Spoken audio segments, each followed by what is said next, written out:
So, as most of you probably know by now, the newest James Bond film, No Time to Die, is currently out in cinemas. It's been out for a little while now, and I actually saw it on its opening weekend in the UK, which was a couple of weeks ago. The only reason I haven't been able to talk about it since then is because, well, life has happened. However, I wanted to do a video on it anyway because, one, I can't stop thinking about the film, and considering I saw it a good 2 weeks ago, and the fact that I'm still thinking about it means that it must have done something right. And secondly, I also want to talk about how much the Daniel Craig era means to me, because before Daniel Craig was Bond, I didn't really have that much of an interest with the James Bond franchise. Part that was also partly due to the fact that at the time Casino Royale came out, I was still a child, so I hadn't really seen many of the older James Bond films, and still to this day, I haven't seen that many of the pre Daniel Craig Bond films. The only ones that I've seen, if I remember rightly, are GoldenEye, Goldfinger, Die Another Day, and bits of Moonraker, I think. That's it though. All the other films, whether it's Roger Moore, Sean Connery, Timothy Dalton, I've not seen many of them. However, the Daniel Craig era of Bond films are the first and only Bond films that I can recall having seen all of them. I've followed this series pretty much since Casino Royale came out. I didn't see that in the cinema because, again, I was too young. But the amount of times it's been shown on British TV, and with subsequent rewatches in the years since, and also the fact that every other Daniel Craig era James Bond film has been released whilst I've grown up, his portrayal of Bond has a special place in my heart because he is the Bond I have grown up with, which is why seeing him leave in No Time to Die holds a special place in my heart because it hit me emotionally a lot more than I thought it was going to. But I'll get more into that when I talk about No Time to Die specifically, which will be in a second. So, yeah, having grown up with Daniel Craig's portrayal of James Bond, I have trouble seeing anyone else in that role. Even the older Bonds, I have trouble trying to wrap my head around because I'm so used to Daniel Craig as Bond because I've grown up with him in that role, and also I think he's perfect in the role. Like, for me, Daniel Craig is Bond. I cannot envisage anyone else playing that character, and he brought so much to the character that no other previous incarnations have really delved into, especially considering that the Daniel Craig films are the only ones that I can think of in the series that have a continuing storyline to some extent. Obviously, they all have their own separate plots, but there are certain plot threads that still carry on from each film that link them all together, which make them feel like a cohesive story if you watch them all back to back. For example, let's just very quickly go through all the Craig films so you can have an understanding of what my opinion is on each of them.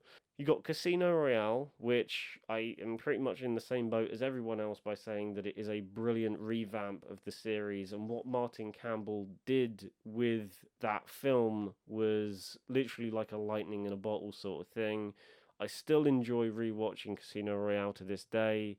It almost doesn't even feel like a Bond movie. If anything, it feels more like a very gritty, grounded, and realistic thriller that happens to have James Bond in it, because they pulled back on so many of the things you expect to see in a Bond film in this film that, again, it doesn't really feel like a regular Bond movie, which I think works in the film's favour. You got Mads Mikkelsen in a great villainous role with Le Chiffre. You've got a great theme tune by Chris Cornell. Like, personally, I think no, You Know My Name is probably my favourite Bond theme. And there are some great ones out there, old and new, but that will always be my favourite because as soon as it comes on, you know exactly what film it's from, and it just immediately puts you in the zone. Then you have Quantum of Solace, which I think personally gets a bit too much hate. I understand that the camera work is all over the gaff and is not very good, and that the story is very, very thin. But I personally still enjoy watching it. There was a time back when I was a kid. I think this was back when only Casino Royale and Quantum of Solace were out, where I actually did prefer Quantum of Solace to Casino Royale. But again, I was a kid back then, and I hadn't fully developed a proper taste in film. But I always slightly preferred Quantum of Solace over Casino Royale.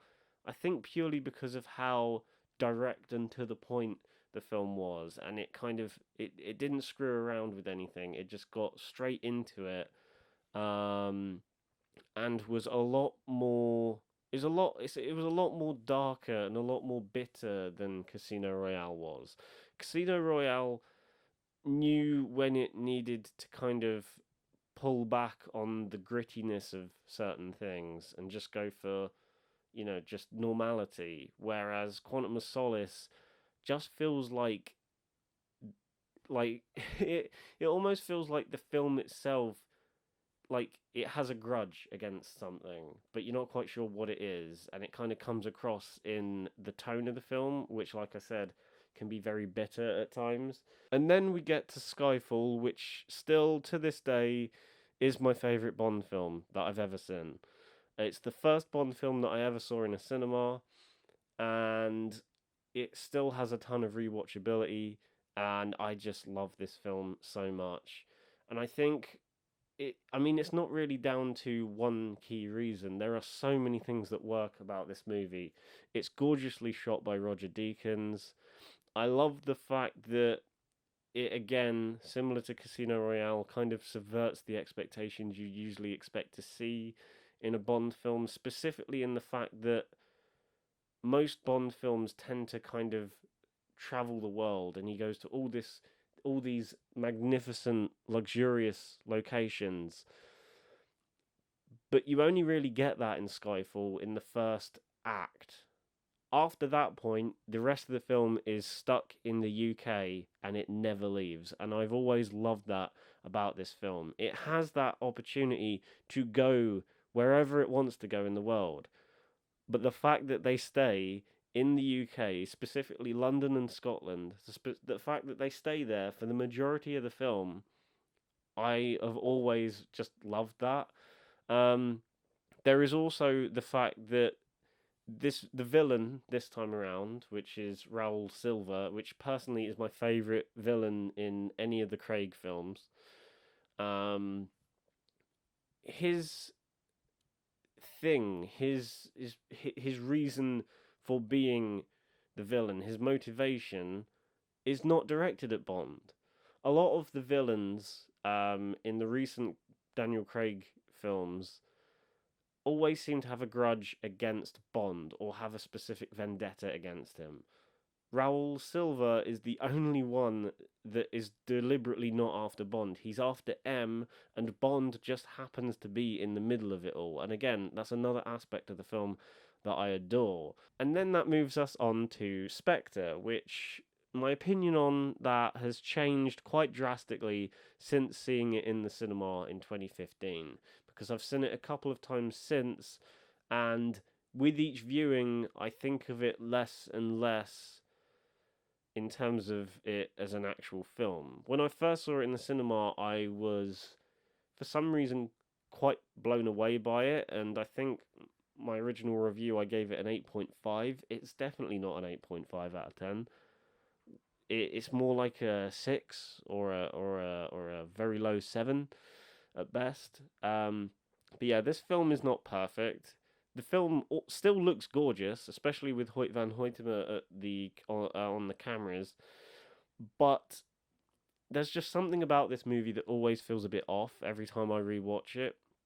Maybe it's due to the fact that the story and a lot of the set pieces are not as memorable as they have been, whether it's at Casino Royale or whether it's Skyfall or even Quantum of Solace. Like, there are set pieces in Quantum of Solace that I can still remember, whether it's the opening car chase or the final action scene in that weird hotel in the desert, there are still ones from that film that I remember, whereas Spectre, I really have to kind of grasp at something to really remember any of the set pieces from that film. And that is when we swiftly move on to the newest one, No Time to Die, which, as I've already said, is Daniel Craig's last film in the lead role. And I think this is also the first time that a Bond film has been made with that knowledge in mind, because a lot of the last films for actors that have played Bond, they weren't aware that that was going to be the last film that they would be in, hence why they didn't treat it like a final goodbye. Whereas this one, they know well in advance that this is Craig's last outing as Bond, so they treat it very much like a bookend to his run as the character. And I think if you look at it in terms of that perspective, they have done probably the best job that they could have done. The film isn't perfect. There are a few things that um kind of I still have a bit of an issue with the film, but as a whole, it's a ton of fun. It's incredibly entertaining. And especially in terms of action set pieces, No Time to Die probably has some of my favorite in the whole of the Craig era. Now, don't worry if you have not seen the film yet. I'm going to try and avoid spoilers as best as I can, but I will go into a tiny bit of detail on certain aspects that I did and didn't like, just so you get a general gist of what my thoughts on the film were. Um, but like I said, as a whole, I really enjoyed this film, and as a send off for Craig's Bond, I thought it was really well done. And this is the first Bond film that's legitimately made me cry. Not just at the ending, but there was even a moment at the start when the music was swelling up and the film had literally just started. And I think with that prior knowledge of knowing this is the last time I'm going to see Craig in this role, it did choke me up a little bit. There are three action scenes in particular that legitimately blew me away. The first of those is this scene in Cuba where Bond and this other 00 agent are trying to capture the same scientist while taking out bad guys left, right, and center. And it was this really well done scene that had quite a bit of humor in it as well. Especially considering 1 minute Bond will have the scientist, and then the next minute the 00 agent will take the scientist off of him, and it's quite a funny back and forth. This is also the scene where we're introduced to Ana de Armas's character. I think her name is Paloma. She is legitimately my favorite character in the whole film. And it's a shame because she's only in that one scene, and then she never appears in the rest of the film, which I think is a missed opportunity. But she is so good, and she's such a great ball of energy just for that one scene, and supplies so much needed humor for that scene. There is also this set piece a little bit later in the film which is almost a bit like a cat and mouse sort of deal in a forest that is full of fog. It's probably the one scene in the film that you're going to hear everyone talk about, but I just loved the way that whole scene was executed, and it's just such a well shot scene, and the way it all plays out is just perfect. And there is also this small moment near the end of the film where Bond is trying to fight his way up a stairwell that is very close quarters and very tight. And that whole scene is made to look like one long take. And I didn't realize that they had done that until that scene had finished. And when I realized what they'd done, I was just flabbergasted by the whole thing. It's such a good action scene. All three of those action scenes are brilliant, and like I said before, they are easily some of the best in the Craig era. I also thought the pacing was brilliant. Considering this film is 2 hours 45 minutes, I thought the film just flew by at a rate of knots, and you never felt that runtime drag whatsoever. Especially considering it is almost 3 hours long, you never feel that runtime whatsoever. Now, like I said, No Time to Die is not a perfect movie by any means. There are a couple of issues that I have with the film, but they're not enough to detract from the overall experience of the film. Like, I could happily rewatch this movie time and time again, and have a blast with it. Um, but that being said, there are still a few things that still don't sit well with me. The first of those being Rami Malek's villain, who I think the name of the character is Sarif or something like that, or Safin. Um, don't get me wrong, I really like his performance in the film, and he is very creepy in the role. And I think for a Bond villain at this stage in the franchise, you need someone that's got that creepiness to them. And like I said, his performance is good. It's just the character as a whole, I didn't quite get. His motivation and reason for doing what he is doing is very, very thin. Like, I genuinely cannot remember the reason why he is doing what he's doing, which makes all of the world ending stakes towards the end of the film a little bit hard to grasp because you don't know why he is doing it. So, yeah, as you can tell, I really enjoyed No Time to Die. And considering I've grown up with Daniel Craig's portrayal of Bond over the last 15 years, this film is going to hit quite emotionally. I felt the same way about Craig leaving the character of Bond at the end of this film, the same way that I felt about David Tennant leaving as the Doctor when he regenerated at the end of series 4 of Doctor Who. Both portrayals of these characters kind of almost make up my childhood. So to see them go and never play those characters again feels very bittersweet, and it is very hard to see happen.